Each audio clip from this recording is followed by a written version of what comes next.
वीरेंद्र कुमार यादव। आज इस वीडियो में आप लोगों को कक्षा 10 का बहुपद पाठ जो कि पाठ 2 से लिया गया है, इस पाठ से मैं सवाल बताने वाला हूं। दोस्तों वीडियो पसंद आए तो लाइक शेयर और कमेंट जरूर कीजिएगा। आइए देखते हैं। यदि दिया रहेगा ax² plus bx plus c, ठीक है, ये बहुपद है। ax² plus bx plus c के मूल अल्फा तथा बीटा हो तो, यानी इसके दो मूल हैं, जितना घात रहता है उतना इसका मूल होता है। तो इस पर दो घात है तो इसके दो मूल हो गए अल्फा और बीटा। तो इसका एक सूत्र होता है मूलों का योगफल, मूलों का योगफल अल्फा प्लस बीटा। मूलों का योगफल अल्फा प्लस बीटा बराबर सूत्र होता है minus b by a, minus b by a, या इसको हम लोग लिख सकते हैं माइनस एक्स का गुणांक, ठीक है, माइनस एक्स का गुणांक बट्टे एक्स स्क्वायर का गुणांक।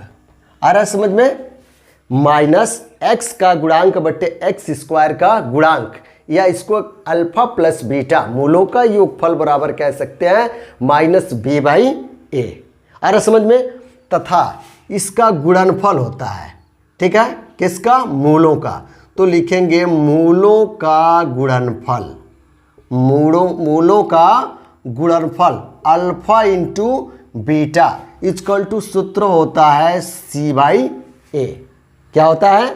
सी बाई ए, जहां सी आपको यहां मान दे रहा है या अचर है, ठीक है। तो लिखेंगे अचर पद, अचर पद, ये जो पद दिख रहा है आपका अचर है, ठीक है, अचर पद बट्टे एक्स स्क्वायर का गुणांक। आ रहा है समझ में? अल्फा इंटू बीटा मूलों का गुणनफल इक्वल टू क्या फॉर्मूला होता है? सी बाई ए, या इसको कह सकते हैं अचर पद बट्टे एक्स स्क्वायर का गुणांक। यदि ax की power 3 plus bx² plus cx plus d के मूल अल्फा कामा बीटा तथा गामा हो तो, यानी इस पर 3 घात है तो इसके 3 मूल होंगे, अल्फा बीटा और गामा ले लिया गया, ठीक है। तो इस स्थिति में जो फार्मूला होता है वह मूलों का योगफल alpha plus beta plus gamma, मूलों का योगफल, या तो पूरा लिखिए यहाँ पे मूलों का योगफल या तीनों मूलों को जोड़ दीजिए। तो alpha plus beta plus gamma बराबर सूत्र होता है माइनस बी बाई ए। क्या होता है? माइनस बी बाई ए। चाहे तो इसको आप लिख सकते हैं माइनस एक्स स्क्वायर का गुणांक, एक्स स्क्वायर का गुणांक, और बट्टे में हो जाएगा x की पावर 3 का गुणांक, ठीक है। ये 3 घात के लिए है और 2 घात के लिए मैं अभी इससे पहले आपको बता दिया। तथा अब होता है यहाँ पे alpha into beta plus beta into gamma plus gamma into alpha, यानी दो के मूलों के गुणनफल का योगफल बराबर सूत्र होता है, ये पहला माइनस है तो इसके बाद वाला जो मान आएगा वह प्लस होगा, यानी सी बाई ए होता है। तो सी क्या है? एक्स का गुणांक है, तो यहाँ लिखेंगे एक्स का गुणांक, ठीक है, बट्टे में लिखेंगे एक्स की पावर 3 का गुणांक। आ रहा समझ में? एवं मूलों का गुणनफल alpha into beta into gamma, जब मूलों को गुणा करना है, ठीक है, तो मूलों का गुणनफल इक्वल टू सूत्र होगा, ये माइनस था ये प्लस है तो ये माइनस होगा, ठीक है, माइनस डी बाई ये हो जाएगा, यानी माइनस डी कौन सा पद हो जा रहा है? तो अचर पद है, यहाँ पे अचर पद माइनस के साथ बट्टे एक्स की पावर 3 का गुणांक, एक्स की पावर 3 का गुणांक। यह फार्मूला आपको हर हाल में समझना होगा और दिमाग में अच्छी तरह से इसको बैठा लेना होगा, तभी प्रश्नावली को आप आसानी से हल कर सकते हैं। आइए अब देखते हैं प्रश्नावली 2.2 कक्षा 10 बहुपद से।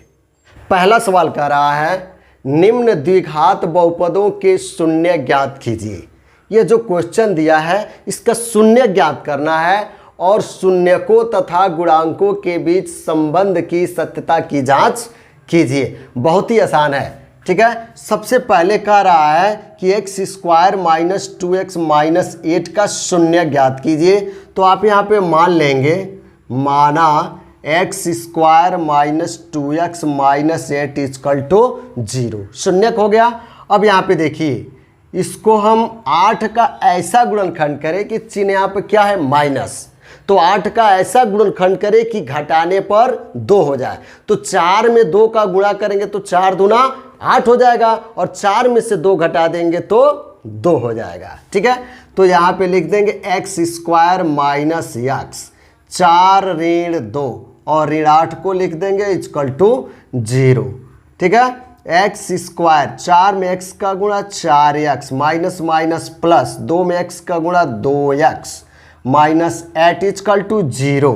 अब यहाँ से x कॉमन ले लेंगे तो x माइनस 4 बचेगा, और इन दोनों पदों में 2 कॉमन लेंगे तो x माइनस 2 चौको 8, x माइनस 4 बचेगा इक्वल टू 0।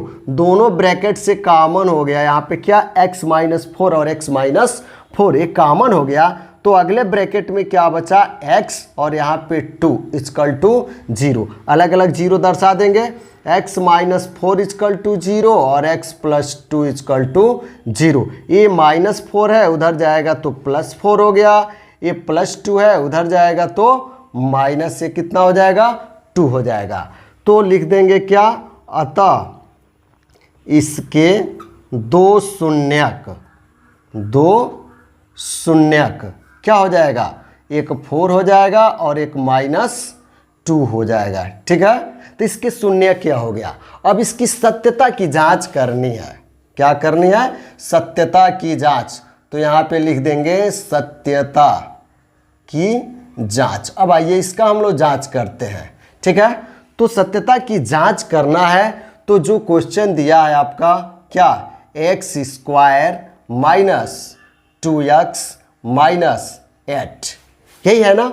अब यहाँ पे हम मूलों का योगफल निकालते हैं। क्या निकालते हैं, मूलों का योगफल, यानी अल्फा प्लस बीटा। तो अल्फा प्लस बीटा बराबर फार्मूला होता है माइनस बी बाई ए। तो माइनस यहाँ पे एक्स स्क्वायर का गुणांक ए होता है और x का गुणांक b होता है, और जो अचर पद होता है वह c होता है। तो ये माइनस रहेगा, b का मान यहाँ पे कितना हो जा रहा है, -2 हो जा रहा है अपान a का मान 1 यहाँ पे छुपा है, और अल्फा का मान यहाँ पे 2 मूल मिला है ना, तो एक अल्फा है और एक क्या है, बीटा है। तो अल्फा की जगह पे 4 और बीटा की जगह पे -2। माइनस में माइनस का गुणा करेंगे तो 2 होगा, 1 का 2 में भाग देंगे तो 2 होगा। 4 में से 2 गया तो कितना होगा, 2, और इधर 2 है, बराबर हो गया। यह मान क्या है, सत्य है। या इसकी हम गुणांक जो यहाँ पे दिख रहा है, तो गुणांक के सहारे हम इसको चले हैं। अब यह प्लस पे योगफल पर निकालें, अब हम इसको किस पर निकालेंगे, गुणनफल पर। तो मूलों का जो गुणनफल होता है अल्फा इंटू बीटा बराबर c बाई ए। तो c का मतलब अचर पद -8 है, और a का मान कितना है, 1, क्योंकि एक्स स्क्वायर का गुणांक जो होता है वही a का मान है। अल्फा का मान 4 है और बीटा का मान यहाँ पे -2 आया है। 1 का भाग -8 में देंगे तो -8 होगा, प्लस माइनस का गुणा -4 दूना 8 बराबर -8। यह सत्यता की जांच रही, यानी इसका मूल 1 हो जाएगा, अल्फा का मान 4 और बीटा का मान कितना हो जाएगा, -2। दोस्तों वीडियो पसंद आया हो तो लाइक शेयर और कमेंट जरूर कीजिएगा। Thanks for watching my video.